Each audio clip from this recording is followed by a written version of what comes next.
Hi, welcome to Cormac's Kitchen again. Today we've gone on campo. The reason why is because sometimes you may have sailed off to the edge of the world and found yourself in a place where there's no kind of home comforts or appliances.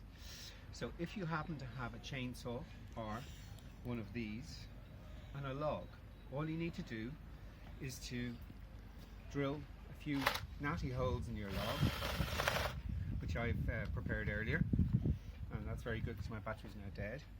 But aside from that, you just make a few holes in your log, but they must go all the way down through. Build a small fire on top, and then let it burn down to charcoal. And once the charcoal is established and you've burnt most of the smoky stuff away, you quite simply put a grill on top, or factor a grill, and start cooking. So today we're going to cook red mullet, monkfish cheeks, and some langoustines. So you can grill anything. It's a grill. A grill is a grill is a grill. I'm also going to do some barbecue potatoes as well, and some padrones. So we're going to fire this up, and it'll take at least 2 hours, if not 3, to get up to temperature and to get our charcoal established. And then we're ready to go, start cooking. Okay, so here we are. We have our coals ready. We have our lighter fire here, and we're going to start it cooking. And don't expect this to be a 15-minute ready to cook job. Like I say, you have to cook it down till it's become charcoal, and you've pretty much burnt all these coals away. You're really looking for the charcoal that is in the wood itself. So that's it. Right, so here we go. We have our log is all up and running and firing away. I've got charcoal.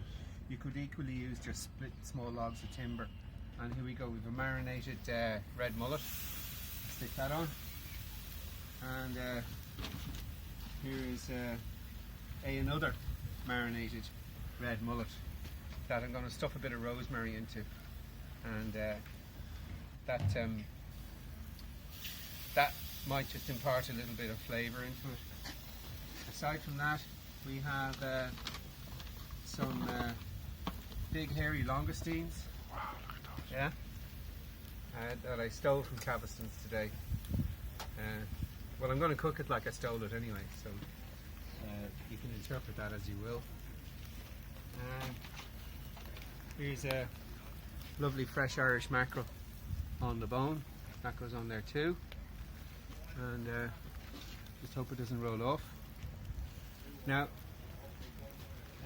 I'll give you fair warning that I'm accustomed to working with a barbecue or with hot things. So if you burn your fingers in the process of doing this, it's kind of on your own. It's on your own recognizance. So here's yet another mackerel. Let's stick that over there. Slanty, slanty. Now they're all on, and we've also got some pre-cooked potatoes. I've just got them power cooked, and I'm going. There goes our audience. Look at them; they're all running away now. But yeah, so we put them on there too, and we just grill, and you cook it slowly. It's a slow cook affair, so you just have to have a lot of patience. Along with that, we're going to be doing just some iceberg lettuce. I've split it in two, soaked it in a little bit of olive oil, and these are pedrons, little tiny sweet peppers. Slit them with a knife and insert a little bit of salt inside, and then just give them a quick twist in olive oil, and you're ready to go. Right, so here we go. This is now, I've just got them, just started them cooking. Now, if I had an awful lot of patience, I would cook them very slowly with the grill a little bit higher, but I don't. So I'm going to now transfer these from the grill and finish them off in the oven.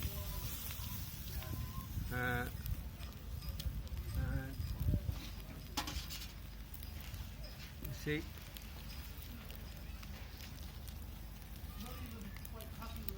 this is how we cheat. And I'm going to take everything off, potatoes, the whole lot. And it's something I didn't mention earlier, because there's always got to be a little bit of a surprise.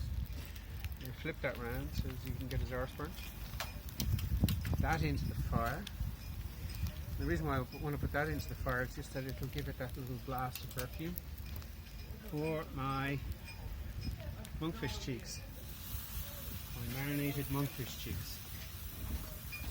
So, seeing as we're only 24 hours out of Bloomsday, as you mentioned in Ulysses, is it the hen cod's roe? Yes, the fried hen cod's roe. Well, this is the hen monkfish cheek. So this is the latter day take on Ulysses, the contemporary Ulysses, because you see, in Ulysses they were working from the West Brit school of cuisine, whereas now today we work with the slitter cuisine. We've now come into the age of the slitter cuisine, so we have to roll with that one and commission a whole dart to go into town to watch a hurley game.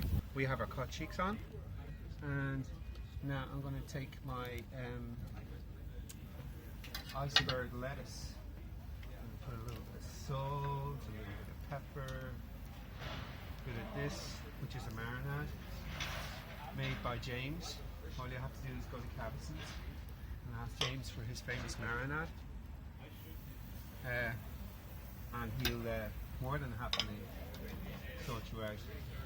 He's very secretive about it, but I would. He likes to come across as grumpy.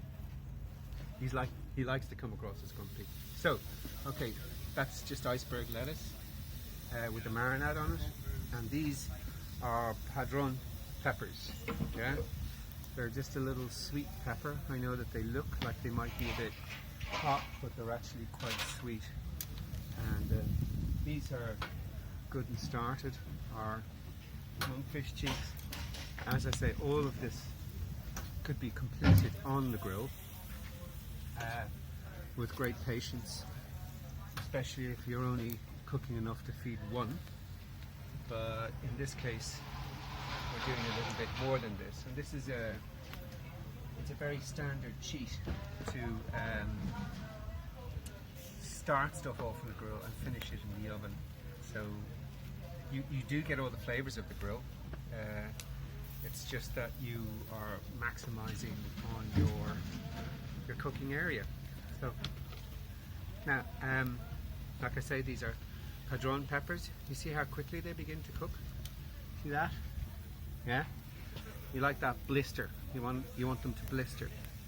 Again, as I said before, if I manage not to burn my fingers and you do, it's only because I haven't and you have. Okay? So there is a health warning on that. And look what else I found. A stolen langoustine. I have to make room for this. Look at that. Cook it like you stole it. So here we are. We're down to the final few fish, and these mackerel have been marinated with James's famous marinade. So now we are going to just finish getting a bit of colour on them. See, they've just gone onto the grill, and you notice that it's a very localized heat. So the trick is to keep moving them around, and then we're going to finish them off in the oven, or as I say, conversely, you could rise the grill a bit and cook it more slowly. So there you go, and we'll see you later. So here we go. The last of the potatoes are on. I went and stole some herbs in the garden, yeah, and we've got oregano and thyme and rosemary, and I'm just going to smash them up and throw them on here. And if anything, they will just make your guests excited. Whether they impart any flavour onto the food or not is really quite academic. because it's just that if you throw herbs onto a high heat like this, you get this immediate explosion of perfume off them. So, if anything, it's just a cosmetic, a purely cosmetic affair. So anyway, here's our grilled potatoes, and pile them up there like that. And we have a mackerel, a red gurnard, a stolen langoustine, another stolen langoustine, and monkfish cheeks, grilled monkfish cheeks, mackerel, and grilled iceberg lettuce, and of course padron peppers. All of these items are available to be purchased in Caveston's and Glastool, including the marinade, and we're coming to you from the National Yacht Club on Campo in the middle of the summer, 24 hours after Bloomsday, taking our inspiration from the Snot Green Sea. Thank you very much.